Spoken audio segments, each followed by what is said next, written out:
Good morning, Knicks Nation. Today is Friday, the 5th of March, 2021.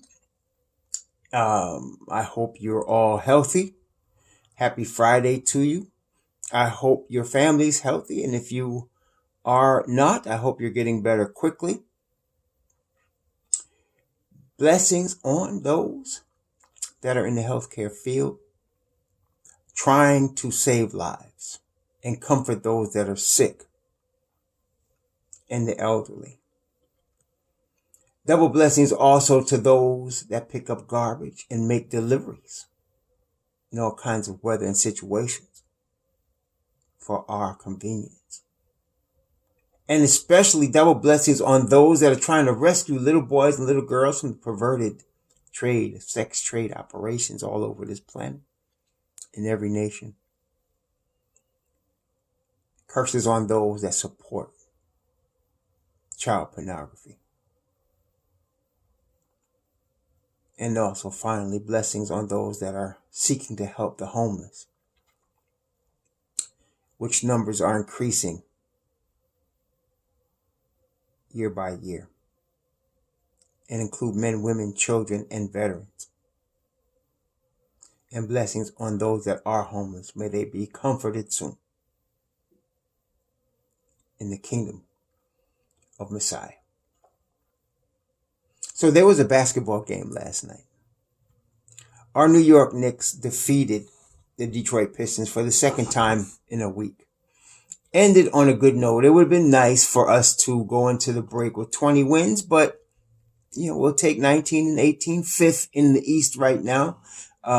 Solid fifth in the East. We're I think a game ahead of the team behind us. And we're half game behind the team ahead of us. I think it's Boston that's in front of us by half a game, only because they played one less game than us. But we're doing good. The Knicks are doing very good. Of course, they're outperforming all the expectations, the negative expectations that are always associated with our team. And people are still dissing us, but it's all good. Knicks Nation understands what's going on. So we don't need to worry about those people, whether they're on the bandwagon now or not. But the bandwagon is getting heavy, isn't it? All these different outlets that's always talking crap about the Knicks are now all of a sudden high on the Knicks. Kind of late to the party, don't you think? But anyway, last night, the Knicks totally, they won. It was a coast to coast win. They never, I don't think they relinquished the lead at all at any time last night. I knew Detroit was in trouble when third quarter came and the Knicks really put the kibosh on them, which is usually our worst quarter. But last night we outscored them 34-28 in the third quarter. And I knew that was going to be it, at that point. Now, Tom Thibodeau did a couple of things that were questionable, but we never said the man was perfect, right? He's a good coach. He's an excellent coach. He's a great coach to me. And he will hopefully prove that by getting a chip here in New York. But he's well on his way. He's really relentlessly moving forward. And I'm glad we made this hire. So last night, though, okay, so it was a good game. We had 5 players in double figures. The starting 5 were all in double figures. Led by Randle, 27 points, 16 boards, 7 assists. This guy's ridiculous, man. 27 points, 16 boards, 7 assists. He plays 42 minutes last night. Randle and Noel plays 42 minutes, 12 points, 11 boards, 2 blocks, 4 steals, including a very beautiful block on Simboya. Simboya come down the lane and try to go with 2 hands on Randle and Noel. I don't know if he didn't know who Randle and Noel was, but he better ask somebody. I guess he knows now. That was sent back. And I think they only credited him with 2 blocks. I think he had more than 2 though, Nerlens, because they only credited him with 2. Randle had a huge block when Detroit was making a run. He made a used block on, I think it was on Plumlee. It was a tremendous block. Surprised me at the end. I mean, I know Randall's playing better defense, but this cat, man. All right, put it this way. Really and truly, if the Knicks, they're going to make the playoffs. All right, the Knicks going to make the playoffs. Unless Randall gets hurt, they're going to make the playoffs. The question is, are they going to win their first round series? Okay. If the Knicks get to the playoffs, Thibodeau's coach of the year, period. If the Knicks get to the playoffs and win in the first round, Randall's got to be considered for MVP. Now, I see how the NBA has a pattern. They set guys up for MVP consideration if they want to highlight them. The NBA is a players driven league. The product is based on creating stars. Okay. And so they want to create stars like a LeBron, obviously. They want to create stars that people want to see, especially people, not only in the United States, but other places like China, Philippines. They want with people who have these major population areas to want to see these stars, and that brings revenue. So it makes sense. So sometimes you can see, like, it's obvious, like Los Angeles, the Lakers are playing tremendous basketball, right? They're in the top 3 in the West. LeBron 36, but he's not getting the MVP this year. Neither is Anthony Davis. Okay. They're not getting the MVP. They're setting up Embiid to get the MVP. I can see that. They're setting up Embiid to get the MVP. That's what it looks like to me. They seem to be, and Embiid, I'm not saying he shouldn't get it. I mean, Embiid is playing, you see, this cat is, he's playing unstoppable this year. He's playing unstoppable. Like, you would think, like, looking at the East, Philly, Brooklyn, Milwaukee, Boston. Okay, you got Embiid. Obviously, there's Durant, Kyrie, and Harden in Brooklyn, but none of them, Then you got Bucks with Giannis, but he's already won it twice, I think, and was Defensive Player of the Year. If Boston was playing better, you could look at Tatum and you could look at Jaylen Brown, but they're not. They're actually, the Knicks are right on their tails. And I don't think they want to see the Knicks, in no playoff series. They don't want to.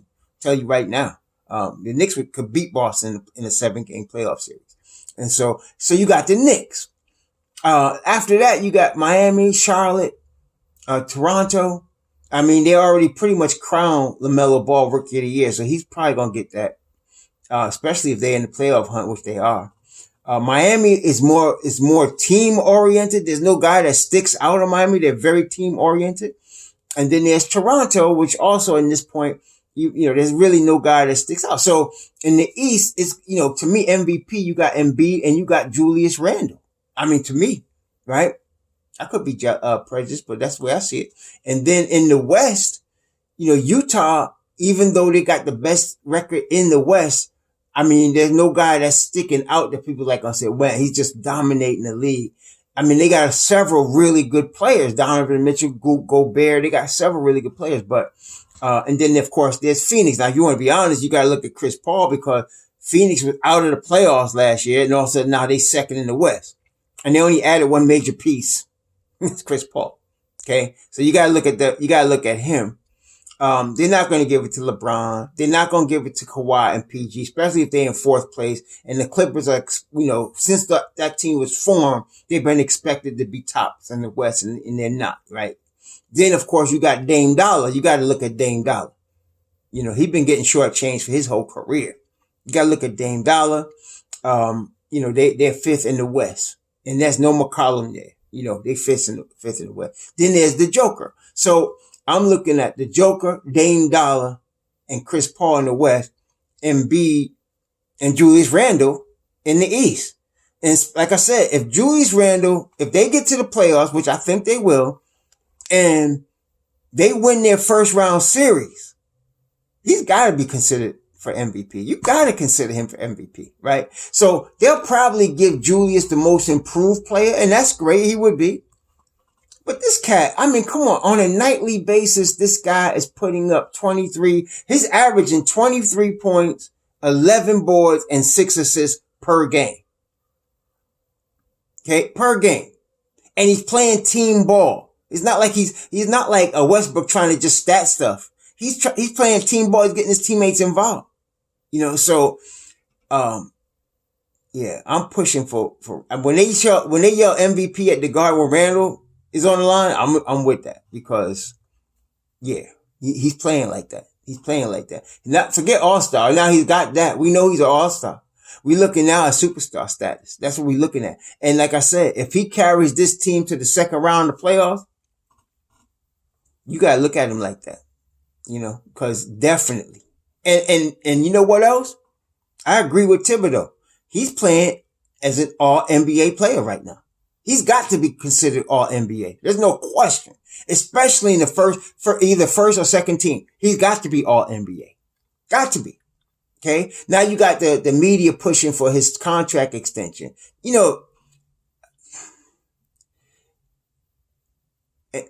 Anyway. Don't listen to media, y'all. Their job is to create hype.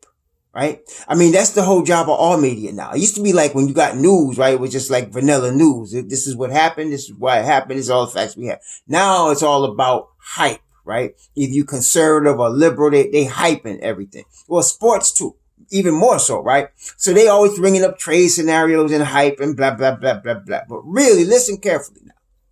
Randle is under contract. We don't need to do nothing. He ain't going nowhere this year. Next year either. We got him. We got him for $19 million. You know what? We need to give Steve Mills some props. Just like I had to apologize because I was wrong about Randle. I was wrong about my Long Island homie, Steve Mills from Roosevelt. I was wrong about him. He signed Julius Randle to a 3-year deal with options after the first year.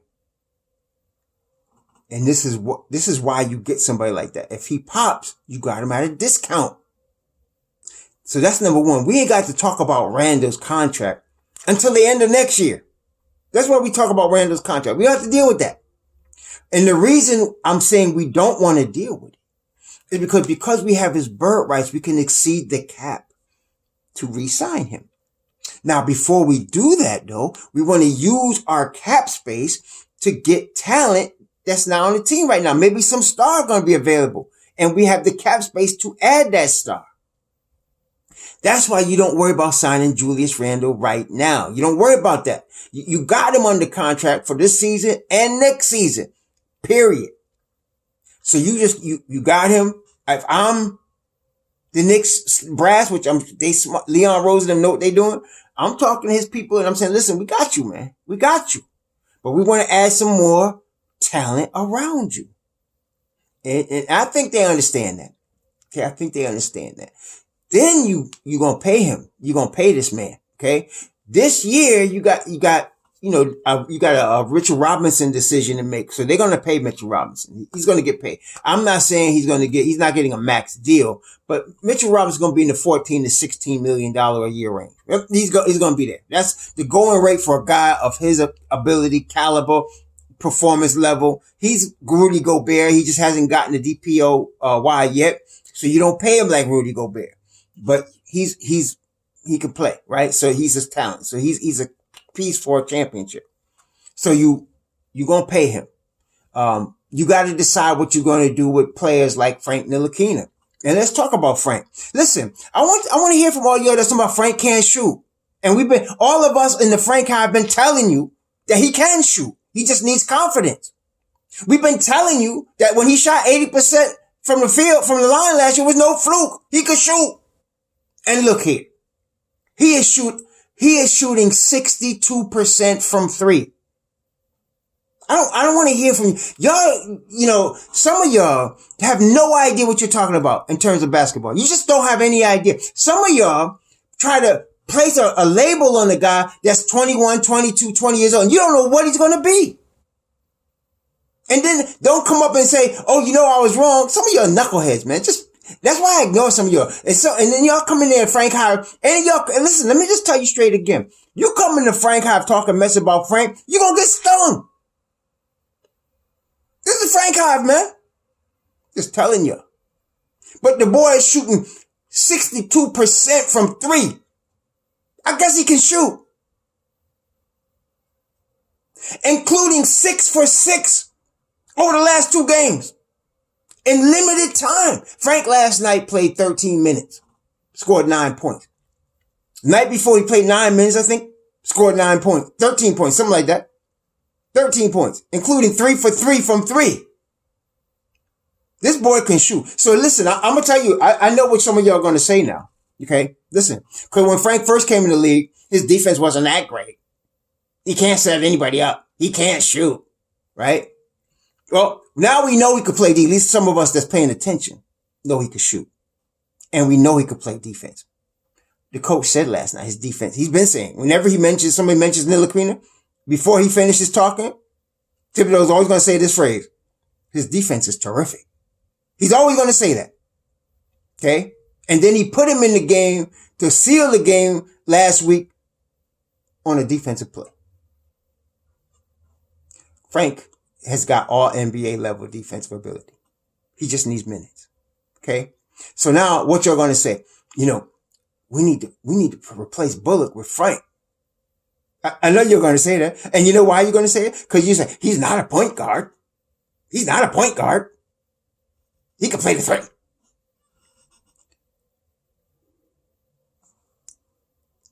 There is such a thing as development. Stop looking at a player that's 20-something years old the way they are right now. And try to learn to look at a player as he develops. Right now, Frank can play defense.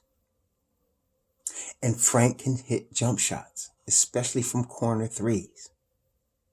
We see this. Frank can also set up his teammates. He can play the point guard. This is what's going to make him valuable. No, he's not an attacking point guard. He's not Derrick Rose, but who is? Somebody talking about, IQ needs to be more like Chris Paul. You guys realize how rare Chris Paul is? Do you understand that you don't get that guy growing on trees every year? So no, Frank is not an attacking point guard, but he can set up his teammates. He makes the hockey assists extremely well. He sees the floor extremely well. Okay. He just hasn't played enough minutes at that position, but he can play that position and he can play the 2 and he can play the 3. And so a guy like that is a plug and play guy in our championship team. Okay. That's what we've been telling y'all the whole time. And we don't have any idea. Listen to me now, how good he could be. We really don't know yet. And you won't know for a while because there's some circumstance of minutes mostly. He hasn't gotten a lot of minutes. And his injury, I agree. He's been getting hurt. He gets hurt every year. So he needs to improve that. I agree with that. But talent-wise, what he can become, we don't know. We don't know yet. Okay? And that's why you keep a guy like that. You can depend on him to lock down any top point guard in the NBA. Kyrie Irving don't want to see him. Kemba Walker for daggone sure don't want to see him. Okay? Nobody wants to see this guy on defense. Your boy, Harden, he don't want nothing to do with Frank. Curry said, man, who's that? Ntilikina. They don't want to see him, man. Trying to tell you. And the better the guy is, the better he is on defense. So that's number one. So, don't come into Frank Howard with this crap, cause y'all that's still hating, just gonna hate. Go take Alka-Seltzer or something. You know what I mean? Do something. But this cat needs more minutes. And yeah, right now, I would agree. I would really want to play Frank more and Bullock less. But that's not going to happen. We're talking about Tom Thibodeau. He's extremely loyal to his veterans. Elfrid Payton started last night. Okay. And yeah, he got 20 points, but it is quite obvious Derrick Rose. And I was looking at the numbers. Derrick Rose makes the team much better than Payton. And I'm not trying to down Elfrid Payton. I'm not saying Elfrid Payton is a scrub. I don't believe he's a scrub. But if it's between him being the starter and you're talking about D Rose, no, there's no question. It's D Rose. The best, as far as, minutes, as far as, per, 5-man combinations, the best combination is Barrett, Noel, Quickley, Randle, and Rivers. But they only played 25 minutes together. The combination that's played the most together is 389 minutes is Barrett, Bullock, Payton, Randle, and Robinson. And they're only plus 0.2. Okay. That's, so outside of them, the combination that's played the most was Payton, Randle, Noel, Bullock, and Barrett. So Payton is, he's negligible, but, so far, this squad has played 61 minutes together and is plus 14. Barrett, Bullock, Noel, Randle, and Rose. They're plus 14. Okay. So that, to me, and that's because Rose just starting, right? Like a week ago, right? First of all, Rose should be in the starting lineup. And you want Quickley and Frank coming behind them. You definitely do. You definitely do. I don't believe that Payton will play as efficiently. He's not an efficient player as it is, but he will not play efficiently coming off the bench like that. I can see if he's not starting, he's out of the rotation because I don't see him, being an efficient guy coming off the bench. He's a starter. Not only that, Tibbs done messed up in this regard. He got the boy started most of the games, right? You can't now the team's in a flow with him starting. You can't just change it. But you should if you want to win because you got D Rose and D Rose made a difference. So Tibbs has got some decisions to make. He really does. I would not return D Rose to the bench. D Rose has to start. And then, you got to keep Frank and Quickley together. That's a dynamic duo. You got to keep Frank and Quickley together. And especially since you're getting Frank hitting threes. Now, if y'all noticed, did y'all notice last night? Now, our boy Quickley was on a nut last night. He was on a nut last night. And he kept fading toward where Frank was. Like where Frank would have gotten the ball on a corner three. Quickley was always standing right next to him. And I was like, why are you doing that? That's not even good balance. And then Frank would end up moving someplace else.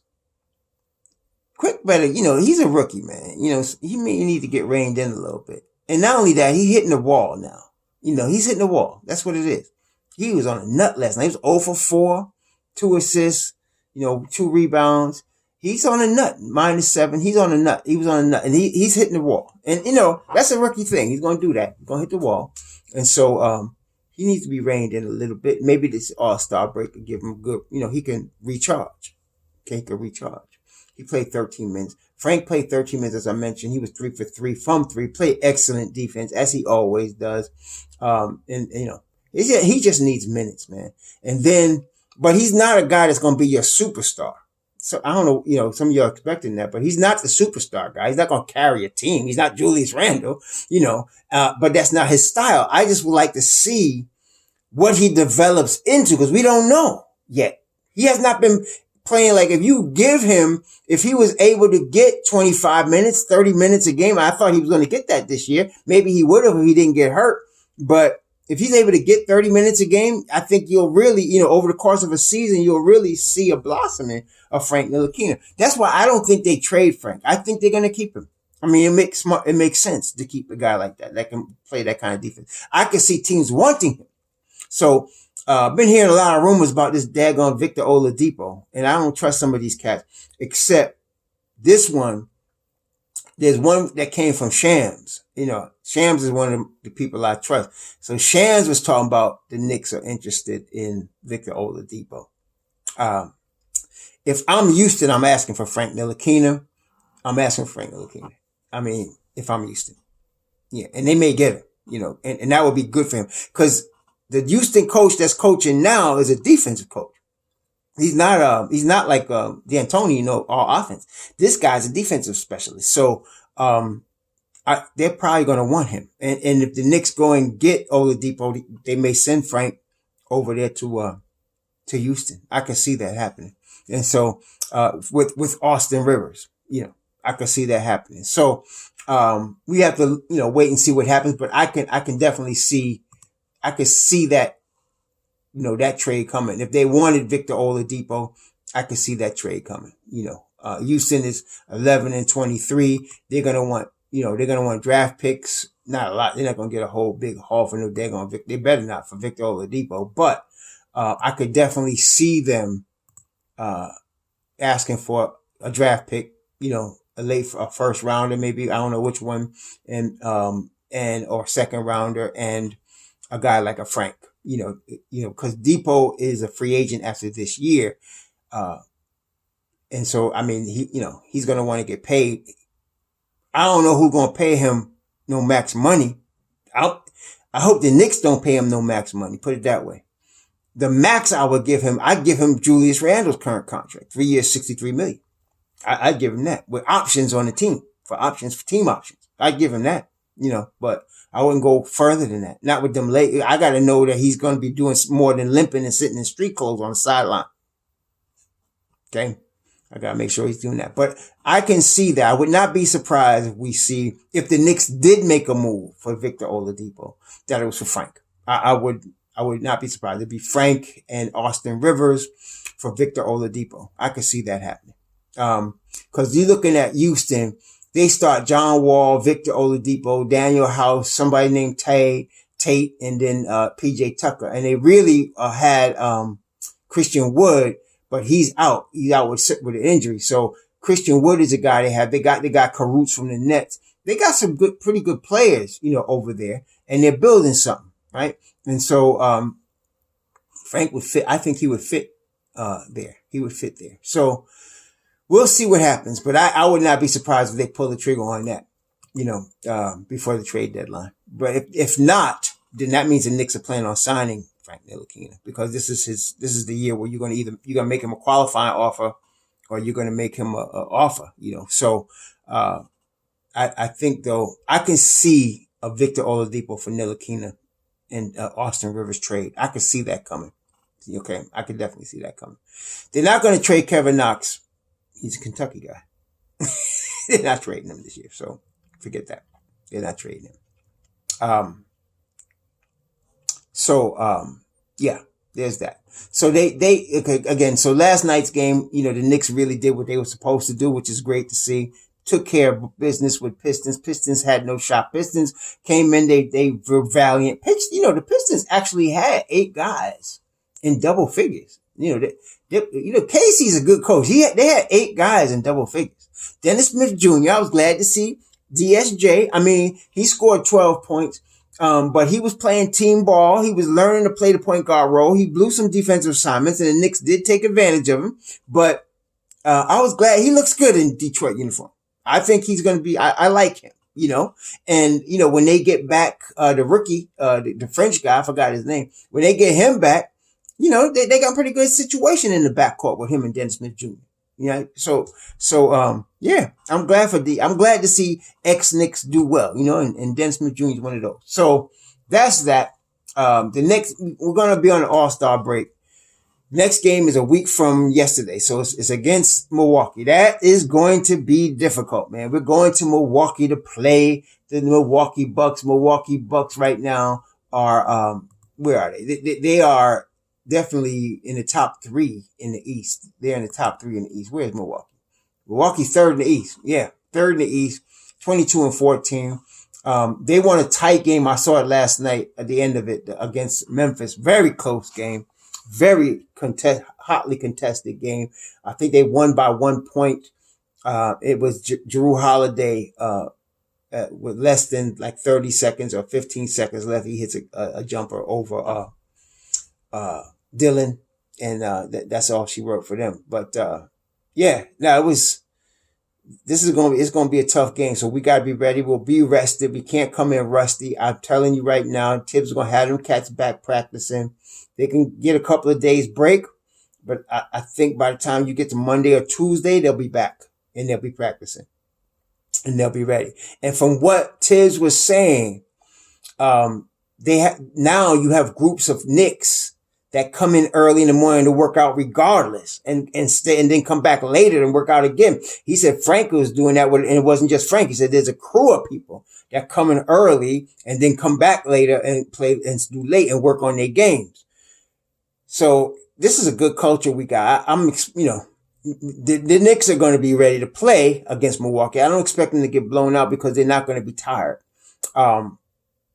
This is going to be a game. It's going to be a game. So we got, and it's not an easy schedule. You got Milwaukee, and I think we play Brooklyn and Milwaukee, and what else? Is Brooklyn, Milwaukee? Let me see here. They play Brooklyn, Milwaukee, and somebody else all on the road. Well, we don't consider Brooklyn on the road really, even though it's in Brooklyn, but the Knicks own New York, so it is what it is. But they play Milwaukee on the road, and there was another tough game they got on the road. I'm going to tell you right now. They got Milwaukee, Oklahoma City. Yeah. Now, Oklahoma City is in rebuild also, but, they beat us. The last time we played them, they beat us. So, yeah, Oklahoma City's 15-21. You can't sleep on them. They beat us. So we're going to go from Milwaukee all the way down to Oklahoma City and then come back to New York and play in Brooklyn. This is not going to be easy. And I'm glad we're doing it early so we can get it out the way while the guys are coming back fresh. So you got a Thursday night game against Milwaukee. Then you got a Saturday afternoon game against Oklahoma City. Then you come back Monday and it's a nationally televised game with Brooklyn on ESPN Monday night. Okay. And then after that, that's part of oh my God. So March 11th, you got Milwaukee. March 13th, you go to Oklahoma City. March 15th, you come back and play Brooklyn, and it's a back-to-back. You go from Brooklyn, and then you play Philly. Wow. They're trying to crush us, man. You play Philly and Brooklyn back-to-back on the road, daggone it. Wow. Then we're at home for 4 games. And we got Orlando, Philly, Washington twice before we start, go back. So they got to get rested up. They got to practice. They got to be ready. This is not going to be a joke. And I believe, listening to what Julius Randle said last night, he mentioned that. He says it's going to be a grind. When we get back, we got to be ready. So I'm going to spend a couple of days with my family, but then we got to get ready back to work. And that's what Tibbs said too. So, I think they are going to do that. And I think they're going to be getting ready. They have to be. This is a big game against Milwaukee. If this is actually what do you call that? It's a measuring game. They like a measuring stick. Playing at Milwaukee when you first come back from the break is going to show where the Knicks are, as far as their development. Because Milwaukee is one of the top teams in the East. Many expected them to come out of the East. A lot of people expect them to come out of the East. Now Brooklyn seems to be the favorite, but Milwaukee was. And so they're a great team. They got a lot of talent, and we're going to see where the Knicks are. I think Julius is the guy to be able to play with Giannis.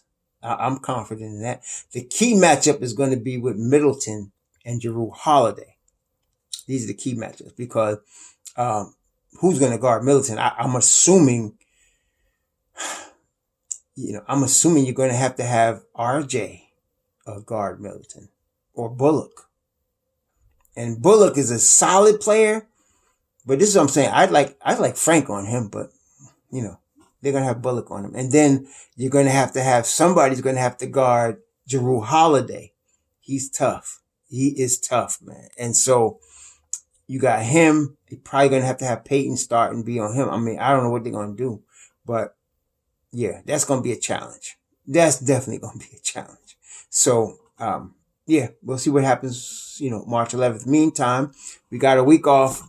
There's the All-Star game, whatever. And please be safe out there. Please enjoy your weekend safely. The next time you'll see me, I'm going to Mexico, getting some teeth work done. So all y'all complaining about the noise my mouth makes, hopefully it'll be fixed. Going to Mexico on Monday, and we'll be in Mexico all week next week. We return actually Thursday night, So I'll miss the game, but I'm going to definitely watch the replay. So yeah, there's that. So you won't see me for a minute. But anyway, please be safe. Please enjoy your weekend.